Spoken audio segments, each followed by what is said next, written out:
8 décembre 1794. Le soir, elle a jeté sur tout un regard interdit. Puis, d'une voix éteinte et tendre, elle m'a dit « Il est donc vrai, tu sais, si je n'ai plus qu'une heure à vivre, oh, Jocelyn, pardonne, et que je meure. Je t'ai trompé, mon père, et s'il avait voulu. Je devais respecter mon serment absolu. Il m'avait interdit, à son moment suprême, de révéler mon sexe à personne, à toi-même. Soit que sous cet habit qui dut me protéger, il crut de son enfant les jours moins en danger, soit qu'il eut je ne sais quelle autre prévoyance, je devais à son ordre aveugle obéissance. Ah, qu'il m'en a coûté de me cacher de toi. Ah, j'aurais dû penser que j'outrageais ta foi, que nous n'étions pas deux, que mon âme et la tienne n'ont rien qui ne se mêle et qui ne s'appartienne.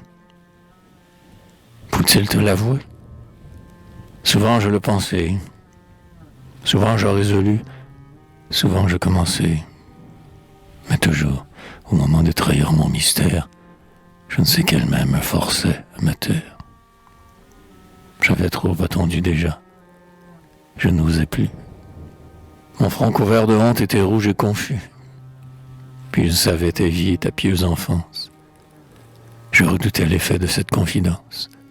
J'avais peur du regard que tu me jetterais, du son de voix, du mot froid que tu me dirais. Ce mot, pour moi, c'était ou la mort ou la vie. Je mourrais à tes pieds, si tu m'avais banni. Oh, pouvais-je risquer, contre un précoce aveu, 100 fois plus que ma vie à ce terrible jeu?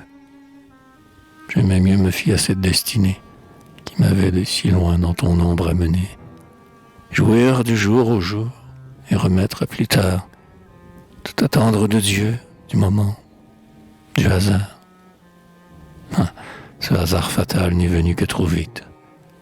Mais si ta main se ferme et si ton cœur hésite, oh, dis-moi, Jocelyn, je ne le saurais pas. J'ai cherché la tempête et la mort sous tes pas. Avec joie à la mort, j'ai couru pour te suivre. L'abîme me prend seul, et toi te laisse vivre. Tu sais tout, mais je meurs. Dis, me pardonnes-tu? Ah, les anges du ciel ont-ils cette vertu? Peuvent-ils de leurs mains, sans pitié pour eux-mêmes, se déchirer en deux dans le cœur qui les aime? Pour moi, faible mortel, fait de sang et de chair, je n'ai pu me frapper sur un être si cher. Et, en poussant l'amour dans le sein qui se donne, briser notre âme en deux. Ah oui, je te pardonne, lui dis-je. Enfant ou sœur, pauvre être abandonné, l'amour que je te donne et que tu m'as donné. De tous les noms sacrés dont sur terre on s'adore, je te nomme. Et je t'aime, et j'en invente encore. Ah, vis pour les entendre et les répéter tous. Que Dieu nous illumine et dispose de nous. Dans ce ciel où ses mains nous ont portés d'avance, comme deux esprits purs vivons en sa présence. Et laissons-lui le soin, à lui seul, de nommer l'amour, l'amitié dont il faut nous aimer.